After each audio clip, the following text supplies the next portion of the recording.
Honorable Annapurna Deviji, Minister of State for Education, Professor Saroj Sharma, Chairperson, NIOS, distinguished speakers, colleagues.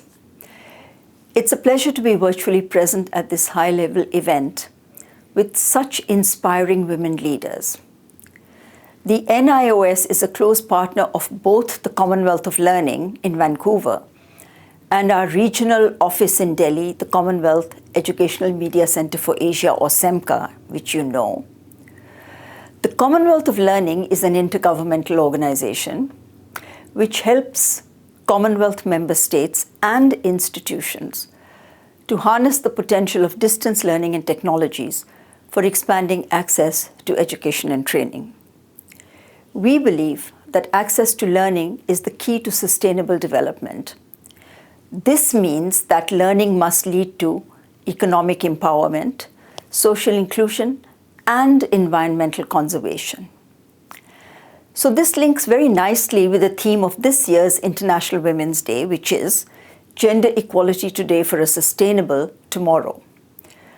The pandemic has highlighted three things: our vulnerability in the face of health and natural disasters, the increasing inequalities within and across nations, and the need for economic development without further compromising the future of our people and our planet.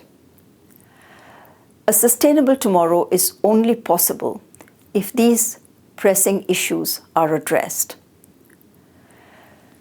Today is International Women's Day, so let us focus on the issue of gender equality. When Commonwealth heads of government met for Chogam in 2018, they resolved to provide 12 years of quality education to each girl in the Commonwealth. Providing girls with an extra year of schooling increases their wages by 10 to 20%. And in terms of wages, women receive higher returns to their schooling investment than men. Research from the World Bank suggests that providing secondary schooling to girls can eliminate child marriage and lower fertility rates.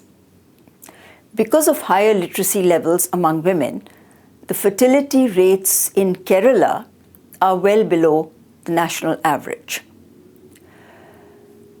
Population control, as we know, is a key step towards a sustainable tomorrow. According to UNESCO estimates, around the world, 129 million girls are still out of school, including 97 million of secondary school-age girls. We know that it will not be possible for most governments to provide additional brick and mortar schools to accommodate the large numbers of girls who need education.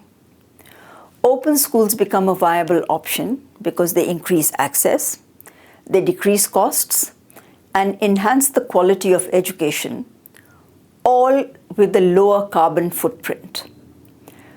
COL conducted a study on the NIOS and Namibian College of Open Learning and found that both open schools had increased access to secondary schooling for tens of thousands, especially girls who would otherwise not have had the opportunity.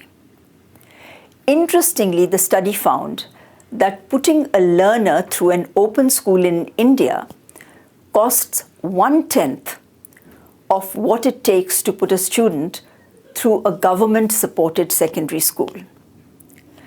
In several Commonwealth countries, the cost-effectiveness and flexibility of open schools make it particularly attractive for women and girls.